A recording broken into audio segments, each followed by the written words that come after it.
I grew up in Chicago on the shores of Lake Michigan. It was kind of one of those water babies. They'd have to pull me out of the water when my lips started turning blue.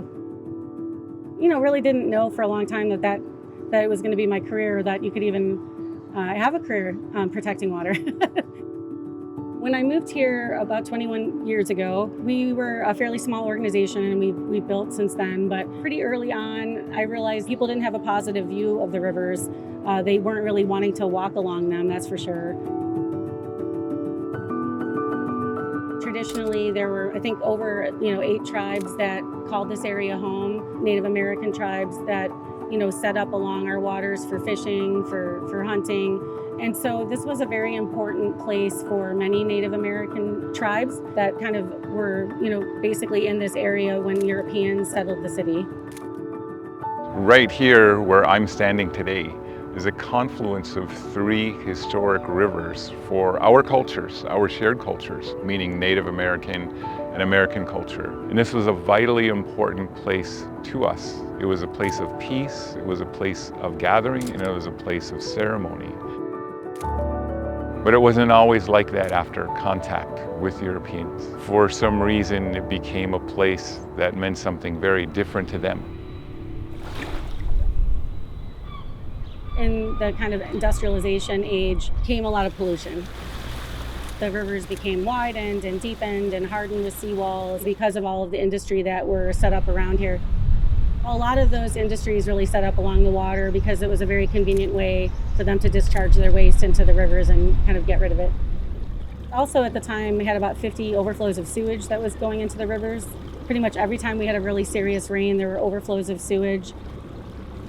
If people aren't connecting with the rivers, they're not going to want to defend them. There's work that's going on right now to help return this place, not to as it once was, but to what it can be, and there's important people doing that work. Cheryl and the Milwaukee Riverkeeper in general plays a really important role here in this community to really build a community of support for restoring and protecting the Milwaukee River. Often people ask, what does a riverkeeper do, or what does a waterkeeper do? And I think really at our core, we identify problems that are affecting the river. We respond to a lot of community concerns, and then we generally work with a lot of different partners to find solutions to problems that are affecting the river. A lot of these projects are very technical. They take many, many years to plan. We have been really working to advocate for dam removal for the whole existence of our organization. We tell people dams are kind of like having a blocked artery. Fish and other organisms that can't get past a dam because it's a major barrier. Once that dam is removed, they have a lot more options. So they can go up a lot of different creeks and reach wetland habitats and vegetated floodplain habitats that they need for spawning. We're really proud of being able to advocate or play a role in removal of 12 dams in the watershed. Only 8% of plastic bottles right now are being recycled in the US, or I should say plastic overall, not just plastic bottles. So a lot of it is basically finding its way to waterways through poor waste management, in some cases through landfills. We generally get about 4,000 to 5,000 people that come out to clean up the rivers every year during our spring events, 4,500 volunteers that came out. We also have an Adopt a River program, which is about 180 or so groups that have adopted sections of the river and committed to regularly cleaning them up. There's certainly a lot of legislative work that's being done. It's very important to have an advocacy group that can stay engaged in those long government processes for a long period of time.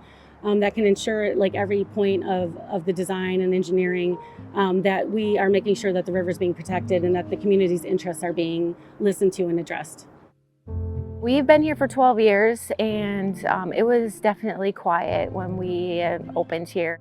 We have federal and local organizations, working to clean up our rivers, and they're the cleanest they've ever been. I think that's one of the benefits of, having a kayaking business here is you're really intimate with the river and you really get to know, what you're paddling on. People are using the water, they're connecting with it, and I think that really is a result of a lot of, the work that we've done and many others have done to improve the waters over time. They have a right to clean, swimmable, fishable, drinkable water, and so working really hard in everything I do to make sure that we have that clean water for communities for years to come. We need to recognize that this water is a gift. and we should never take it for granted.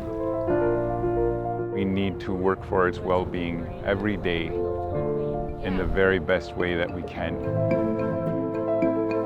I'm Cheryl Nenn, and I'm a Waterkeeper warrior.